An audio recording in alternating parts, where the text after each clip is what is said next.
And instead of leaving, she decides to stay at Shiz and study sorcery under Madame Morel. Welcome to the deep dive. Today we're taking a bit of a different look at a story many of you probably think you know. That's right. We're cracking open Gregory Maguire's 1995 novel, Wicked, The Life and Times of the Wicked Witch of the West. And if your main image of Elphaba comes from, the stage musical, prepare yourself. This book is intense. It's basically a political thriller wearing a fantasy coat. Absolutely. Forget the big musical numbers for a second. Our mission here is to really get into the weeds of Maguire's Oz, which is, frankly, a pretty grim place. Yeah. Oppression, politics, religion, moral ambiguity. It's all in there. Yeah, definitely not family-friendly in the way Baum's original Oz was. We want to analyze these complex, very adult themes to understand what actually turns Elphaba into, well, the Wicked Witch of the West. And that really hits the core question Maguire seems to be asking, doesn't it? Are people just born wicked? Or does the world, circumstance, prejudice, politics force wickedness onto them? It's a heavy question. To even begin to unpack that, we have to understand the Oz Elphaba is born into. It's complicated, politically, religiously. It's volatile. And maybe the most crucial piece to get right off the bat is the animal situation, the animal divide. Okay, break that down. What's the difference? So you have capital A animals. Think Dr. Dillamond, the goat professor at Shiz. They are sentient, they speak, they think, they have culture. They're meant to be socially equal to humans. Right. Then you have lowercase a animals, like, cows, dogs, mice in our world. Non-sentient, livestock, basically. And this distinction is important because The wizard, who's running things in the Emerald City, exploits this. He uses propaganda to blur the lines, to strip capital A animals of their rights, their status. It's a tool of control. So it's not just random prejudice, it's a deliberate political strategy. Divide and conquer kind of thing. Exactly. You take away their ability to work certain jobs, to travel freely, even to learn to read in some cases. You effectively silence dissent. You control the narrative by controlling who gets to participate in society. Wow. Okay, so that's the political angle simmering underneath. What about the belief systems? You mentioned religion. Yeah, Oz is religiously fragmented too. There isn't just one faith. You've got three major players. Okay. First, there's Lurlinism. It's the oldest, celebrates a fairy queen named Lurlin, kind of represents the old, maybe more magical Oz. But it's dying out, losing influence. Got it. Fading tradition? What else? Then you have Unionism. This is the big one, the most common faith. Elphaba's father, Frexspar, is a Unionist minister. They worship an unnamed god, follow a very strict moral code. They're deeply suspicious of magic, pleasure, anything seen as indulgent. And they believe in this evil figure called the Conric Witch. So very puritanical almost? You could say that, yeah. Yeah. And directly opposing them is the pleasure faith. It's all about magic, indulgence, living life to the full. Basically the exact opposite of Unionism. Yeah. And it's gaining popularity, which causes tension. Three competing faiths, a politically charged animal rights crisis. And who's actually in charge? Well, that's another layer. The old Ozma monarchy. Overthrown, Yeah. gone. Now you have the wizard ruling from the Emerald City. He's an outsider, came from somewhere else. Controls the military, the Emerald City Home Guard.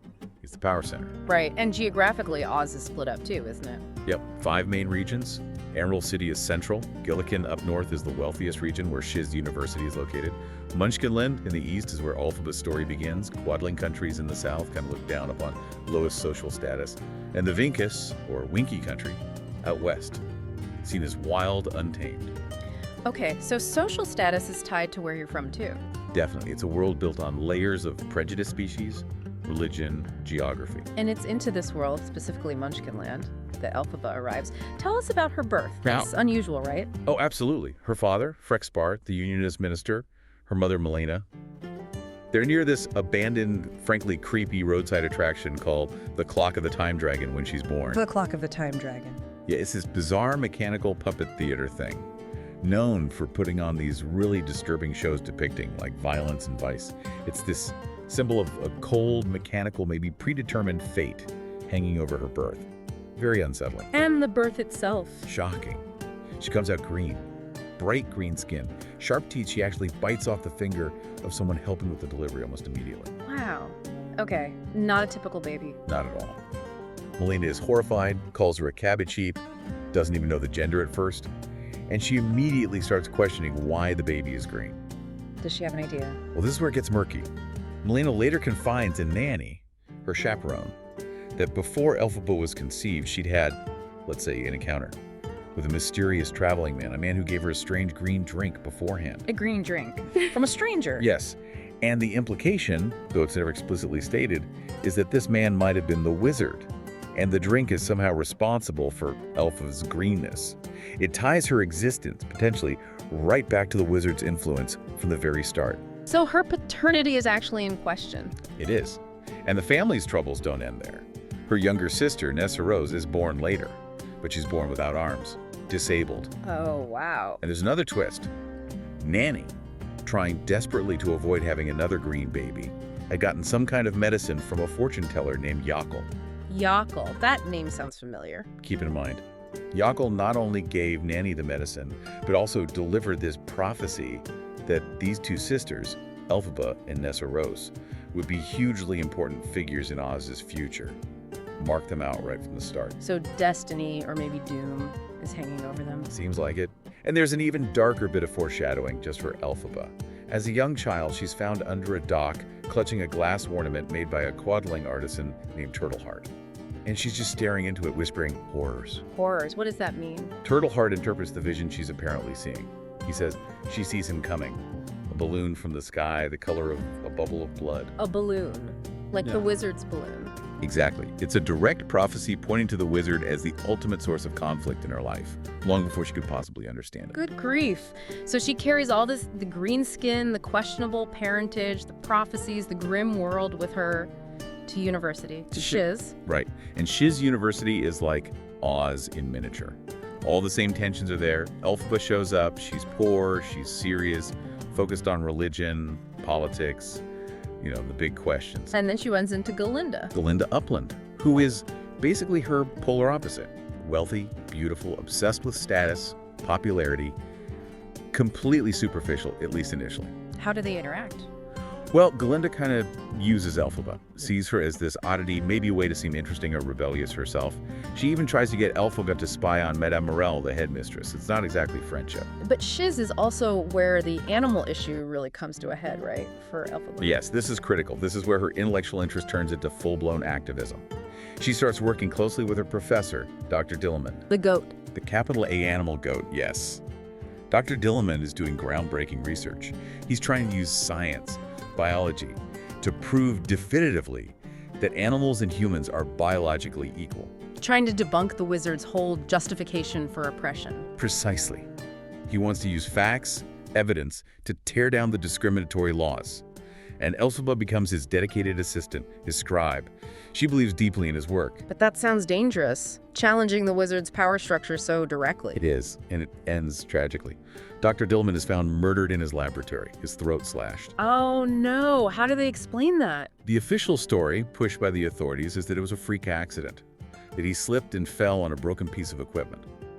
A magnifying lens, I think. But nobody believes that. Well, the book gives us a witness. Emma Clutch, another chaperone who was close to Dillamond, has this moment of clarity right before she dies herself, and she identifies the killer, Gromick, Madame Morel's personal robot servant. So the headmistress of the university, or at least her automaton, committed a political assassination on the wizard's behalf, presumably. That's the clear implication. It's a state-sanctioned murder to silence dissent.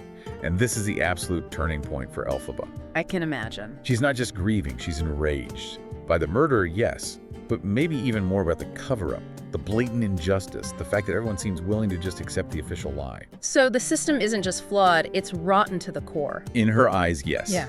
Irredeemably corrupt. Any hope she had of changing things from within, through academia, through reason, it dies with Dillamond. She decides then and there to leave Shiz. Her path forward is revolution. Violent revolution, if necessary. And what about Galinda? Well, Galinda, and this is significant, she feels immense guilt. Guilt over how she treated Elphaba, guilt over maybe pushing Emma Clutch over the edge with her earlier manipulations. She suspects the official story about Dillamond is nonsense. So she changes too? She does. In a gesture of solidarity and maybe shame, she changes her name. Drops the A, becomes Glinda.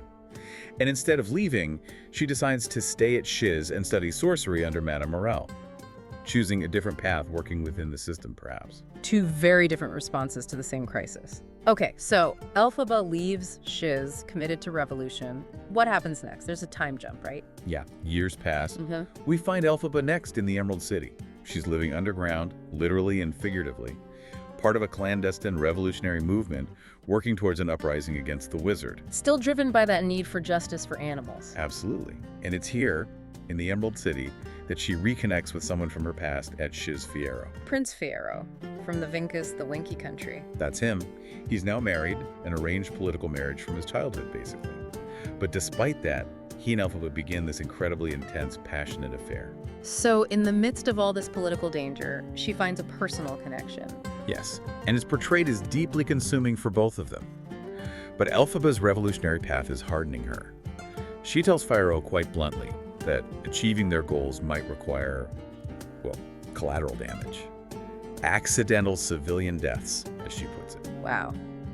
That's a dark turn, accepting the potential cost of violence. She's fully committed. She even plans an assassination attempt on Madame Morel, whom she holds responsible for Delmon's death and the ongoing oppression.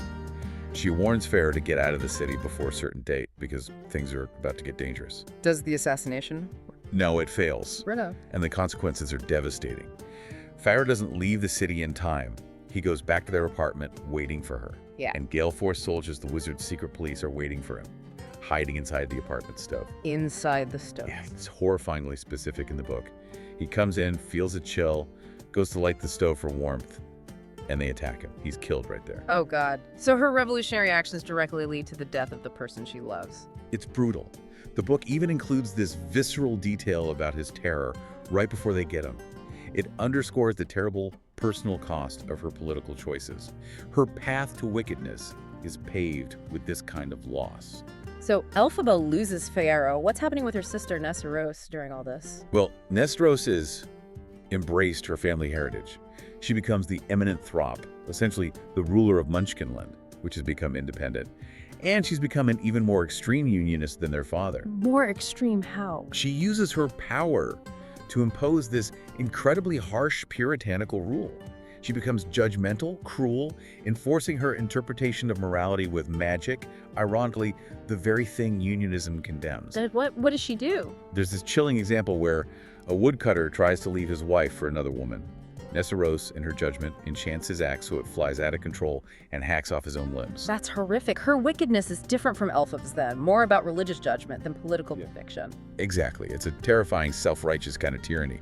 And ironically, it's Glinda who plays a role in Nesteros' eventual iconic status. How so? Glinda, now a powerful sorceress, feels sorry for Nesteros for her disability. She uses her magic to enchant a pair of beautiful silver shoes, a gift from their father, Frexbar, so that Nesteros can walk without assistance. The silver shoes, not ruby slippers like in the movie. Nope, silver in the book. And they are now potent magical items, thanks to Glinda's enchantment. Which sets the stage for Dorothy. Dorothy's house, carried by the cyclone, lands directly on Nesteros in Munchkinland, killing her instantly. She becomes the Wicked Witch of the East. And Elphaba. Elphaba, now completely isolated, grieving Fiyero, maybe disillusioned with the revolution. She retreats. She takes on the mantle society has given her, the Wicked Witch of the West. And she becomes obsessed with one thing. The shoes. The silver shoes, which Nesteros had actually promised to Elphaba in her will. They represent her last link to her family, her inheritance. But Dorothy, guided by Glinda, is wearing them. So Elphaba hides out in Fiero's old family castle, Kiamoko, in the Vinkus. Right.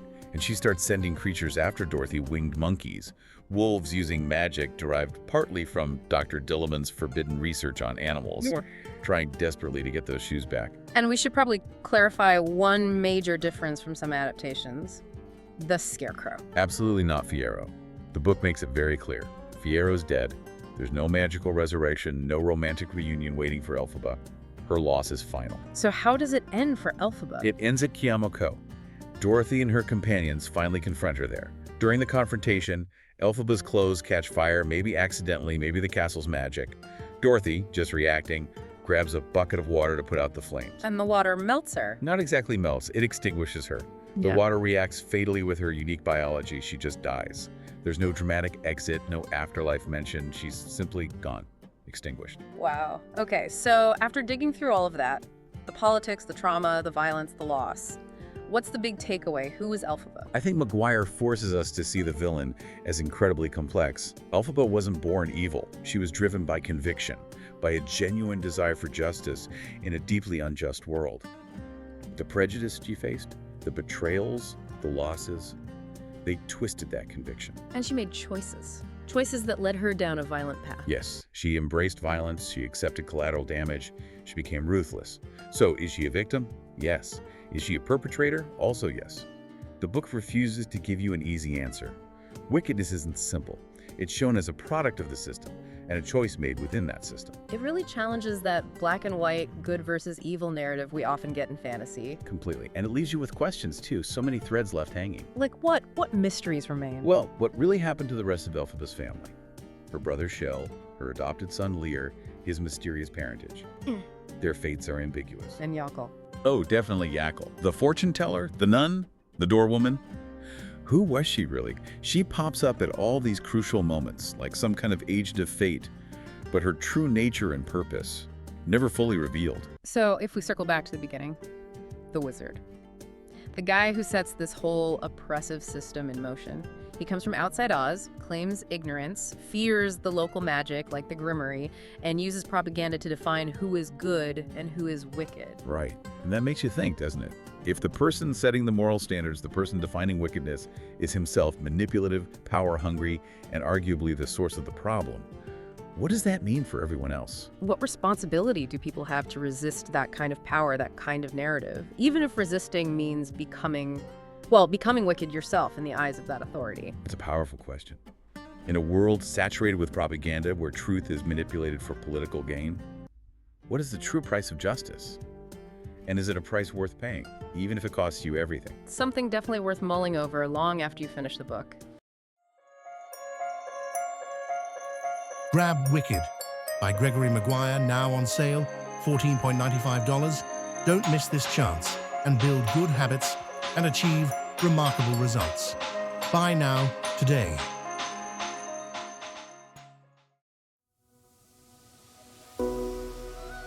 Like and subscribe for more Bookhaven podcasts.